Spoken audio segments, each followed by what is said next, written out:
Hi, Professor Scott Lucas from the University of Birmingham. Professor, good to have you on the program with us again. A number of high-profile Republican defectors have either endorsed Democrat Joe Biden or said they won't vote for Trump. What does that say to you about the state of the Republican Party and Trump's campaign just days before the election? Well, it says, first of all, that Donald Trump is not really the Republican Party. Donald Trump has always been the Trump family and friends party. And the question is, how many Republicans go along with it? And while that was an excellent report from Leone Lacani, remember that a lot of key Republicans have stayed alongside Trump and have enabled him. I'm thinking of Senate Majority Leader Mitch McConnell. I'm thinking of the other Republican senators who balked at standing against Trump and balked especially at taking him out of office during the recent impeachment trial. And I'm thinking about those Republicans who are the voters. You know, how many of them stay alongside Donald Trump despite the damage that the country has suffered, especially during the pandemic in the past year. So it is important to note that a lot of what we might call establishment Republicans, think of former Secretary of State Colin Powell, think of the governor of Ohio, John Kasich, think of all those officials that have signed those petitions to say we don't want Trump. They stand against him. But at the end of the day on November 3rd, Trump is still counting on some type of base, which means that Trumpism not only dominates the Republican Party, but it gives him a second term in office. Yeah, fair enough. And he certainly does still have a lot of supporters. But we have a number of PACs of former Republicans, the Lincoln Project, for example, who've come out specifically with the intent of making sure he doesn't win re-election. Have we ever seen anything like this before, such an organized opposition against re-election of a candidate from members of his own party? Well, I mean, we've seen tensions within parties before against an incumbent president. You could think about it in 1980, when the Democrat president Jimmy Carter faced a serious challenge from Senator Ted Kennedy. What happened, of course, is after the Democratic National Convention, however, the Democrats did not defect from Carter. They supported him, even though he lost to Ronald Reagan. No, we haven't seen this in a major party because we've never seen what, in effect, is an independent candidate take over that party. Not with issues. Donald Trump doesn't really have policy stances on issues.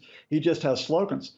Donald Trump took it over because of the force of his personality and because, as your analyst noted, that there was a great deal of resentment and frustration in the United States. But here's the key difference. It's one thing for an insurgent to take over a party in 2016 and say, oh, the other side's terrible, throw them out. Can that insurgent stay in control of the party when it's on his watch over the past 4 years? And the United States has lost almost 230,000 dead because of the pandemic and is in the worst economic downturn in its recorded history. Let's talk about average citizens, for example, senior citizens who tend to vote largely Republican and vote more frequently than younger people, and also suburban women who largely voted for Trump in 2016, but seem to be pulling away from him. We heard Trump, plea at one of his rallies recently, "Suburban women, please like me." Why is this happening? And do you think this is enough of a shift where we could see many of these states that traditionally go red actually turn blue in this election? Well, with older voters, I think there's a fairly simple reason for this, and that is if you're over 65, you're far more likely to die of coronavirus than in other age groups. So whereas Trump still has a slender lead amongst those who are 50 and to 64, the only age group in which he leads polling right now, those over 65 have turned significantly away from him. And Joe Biden has an edge, especially in key states, if you think about it, such as Florida.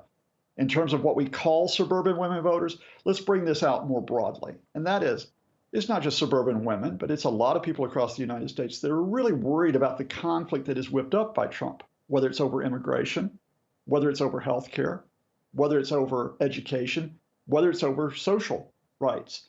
And I think you have many people, and we just tend to call it the suburban women voters, who just say, look, we need something constructive here. We can't just simply have attack politics. This has led to a significant gender gap where Trump trails amongst women by about 15 to 20%. He's about even with Biden amongst male voters.